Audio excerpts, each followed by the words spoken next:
Bom dia! Bom dia para você. Bom dia, bom dia. Eu espero que tudo lhe vá bem. Eu espero que tudo esteja conforme a vontade do Senhor na vossa vida. Eu espero que essa manhã seja uma manhã de vitória, esse dia seja um dia maravilhoso, dia 1º de agosto, um novo mês se iniciando. Que novas coisas possam acontecer na minha e na sua vida, que o novo de Deus possa vir e fazer morada em nossa vida. Que tudo que é bom, perfeito e agradável, segundo a vontade do Senhor, se concretize nas nossas vidas. E que hoje seja o começo de um mês maravilhoso, de um mês cheio das perspectivas de Deus, dia 1º de agosto, dia maravilhoso. Que Deus possa reinar nas nossas vidas, que a vontade do Senhor ela possa se cumprir na minha e na sua vida. E hoje é um dia especial, por isso nós louvamos e engrandecemos o nome do Senhor. Adoramos aquele que vive, adoramos aquele que está em nosso meio, coordenando nossos passos. Oremos nessa manhã.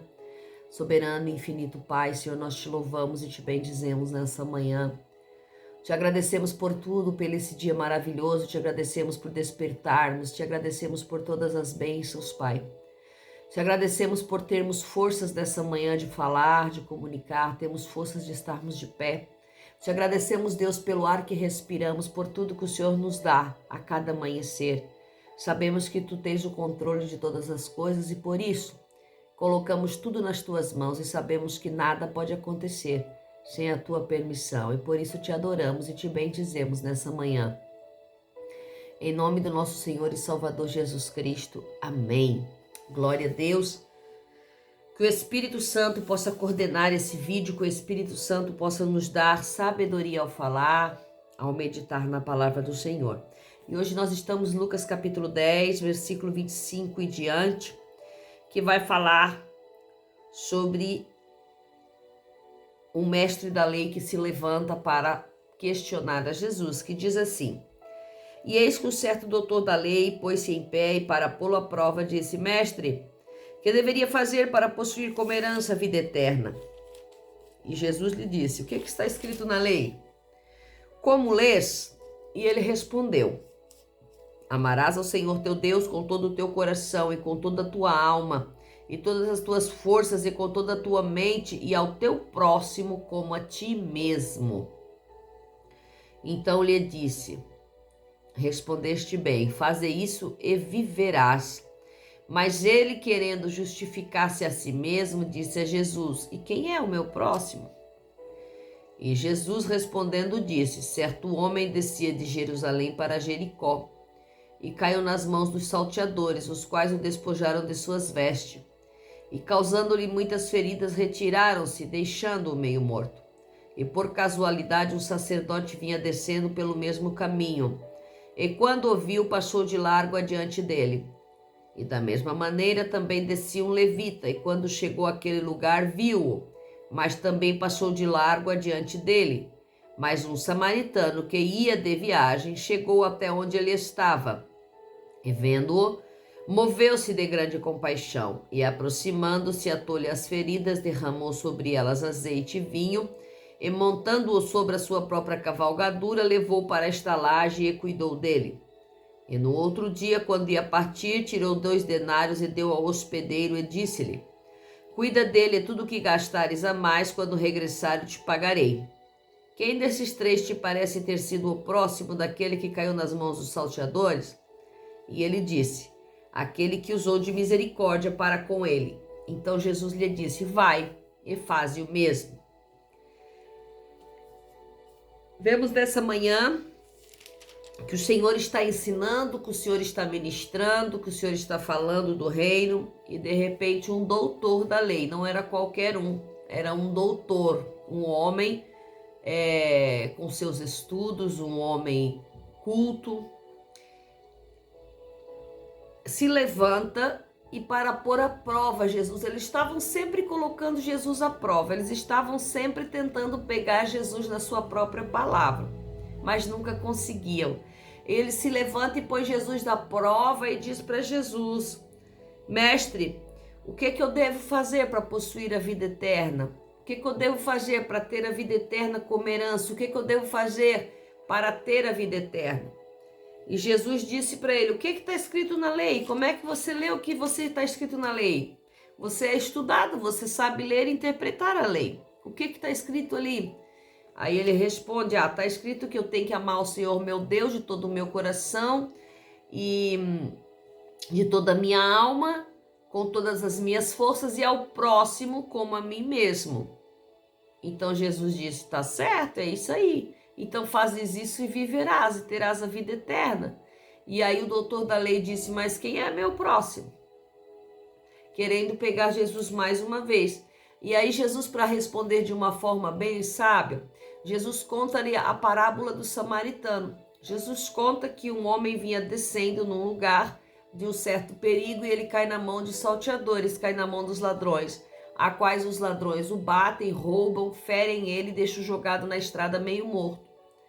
E essa pessoa ali jogada na estrada, de repente vem passando um sacerdote da casa de Israel. O sacerdote, aquele que é responsável pelo templo, aquele que oferece incenso, aquele que está entrando e saindo do templo nos horários certos, aquele que faz as orações a Deus. Passa um sacerdote, olha para a pessoa caída e não faz nada. Continua seu caminho e vai embora. De repente, daqui a pouco, desce um levita, também trabalha no templo. É responsável também pela arca, é responsável pelas coisas do templo, é responsável pela adoração, é responsável para fazer adoração no templo, para elevar louvores a Deus. Também olha para aquela alma caída, ferida, machucada, passa de longe e vai embora. Mas de repente vem descendo um samaritano, aquele que é considerado como um cachorro para os israelenses, um samaritano, aquele que existe uma guerra entre Samaria e Israel e Jerusalém, por causa de aonde que se deveria adorar. Ali naquele momento existe o samaritano que é considerado como um nada, como um bicho, como um leproso para esse doutor. E aí Jesus conta a história que o samaritano passa, pega esse homem, coloca azeite, coloca vinho nas feridas, limpa as feridas desse homem, protege esse homem, cuida dele, põe em cima do seu cavalo, leva para um hotel, coloca lá no hotel e no outro dia de manhã ainda vai ao dono do hotel e paga a estadia do homem e diz para o homem do hotel: olha, você cuide desse homem até ele melhorar, que assim que eu voltar por esses caminhos, que ele estava indo de viagem fazer algo e voltaria, eu lhe pagarei tudo que ele gastar. E assim Deus, Jesus, termina a sua parábola para o doutor da lei e pergunta para o doutor da lei: a vossa inteligência, segundo a vossa sabedoria, quem foi o próximo nessa história? Quem foi o próximo que foi interpretado neste lugar? E aí disse o doutor da lei para Jesus: aquele que usou de misericórdia para com o homem caído. Então Jesus disse para o doutor da lei: então vai e faz o mesmo.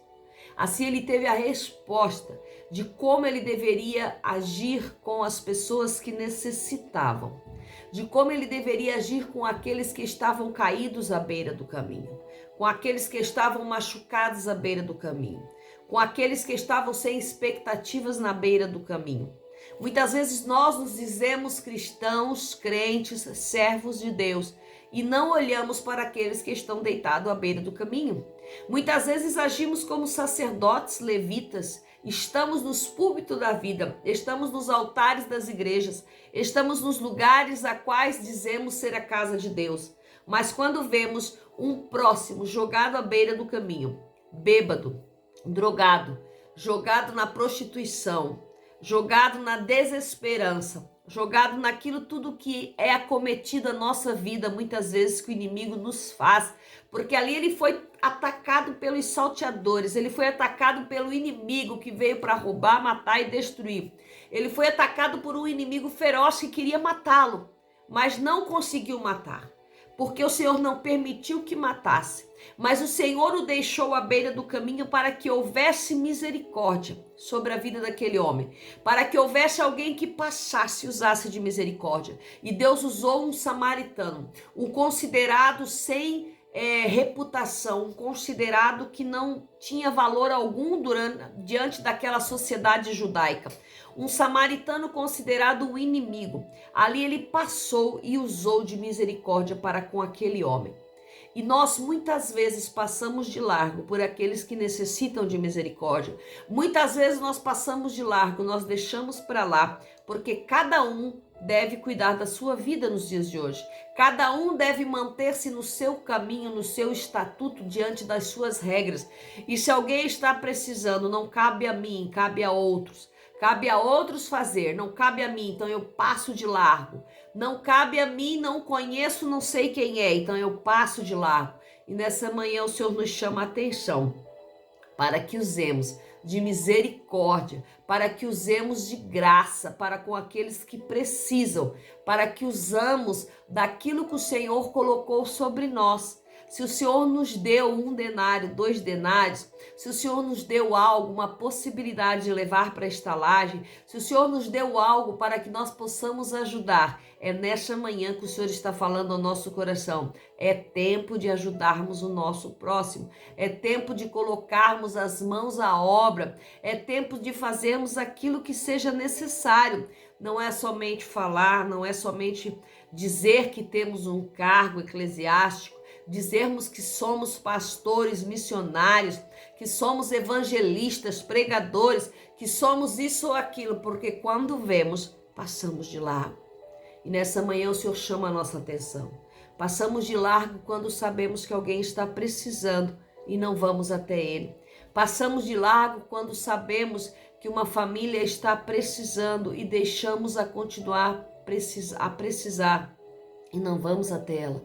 Passamos de largo quando vemos um pai de família sem trabalho, quando vemos um pai de família sem perspectiva, quando vemos um pai de família largado às margens das estradas, no álcool, nas drogas, nas prostituições. Passamos de largo quando vemos crianças necessitadas e nada fazemos, somente fazemos o nosso culto racional a Deus. Que racional é esse? Que racional é esse que nos encontramos todos os domingos? Que racional é esse quando não observamos que na porta das nossas igrejas tem pessoas necessitadas, que não somos capazes de ir até eles e pregar a palavra de Deus? E muitas vezes a palavra que deve ser pregada é: você precisa de algo? Posso levar você até a estalagem. Posso manter você na estalagem. Quando eu falo de estalagem, é de proteção. Posso manter você seguro no momento que você está precisando. E muitas vezes a segurança que alguém precisa são horas de oração, são momentos de oração, são momentos de uma conversa, são momentos a quais eles precisam ouvir que Jesus pode mudar a sua história, que Jesus pode mudar o seu caminho. E quando eu voltar, ainda pagarei pelo trabalho que o Senhor da estalagem tiver. E quando eu voltar, ainda cumprirei com a palavra que eu dei, de que eu pagarei tudo aquilo que ele gastar, porque esta alma me foi incumbida, esta alma está debaixo daquilo que Deus quer na minha vida. Então há coisas nessa vida que nós vivemos e que nós não entendemos, mas que há uma alma precisando e nós não podemos passar de largo. Nós não podemos deixar caída no meio do caminho. Nós temos que vencer o nosso eu, a nossa vontade de seguir viagem e parar para ajudar. Então, nessa manhã, talvez você esteja com grandes projetos, mas nessa manhã o Senhor diga: pare, pense, olhe se alguém está precisando, porque não é tempo de viajar, é tempo de ajudar. E amanhã você segue o caminho. Deus abençoe seu dia. Café com Palavra, mais uma manhã. Deus abençoe e até amanhã, em nome de Jesus.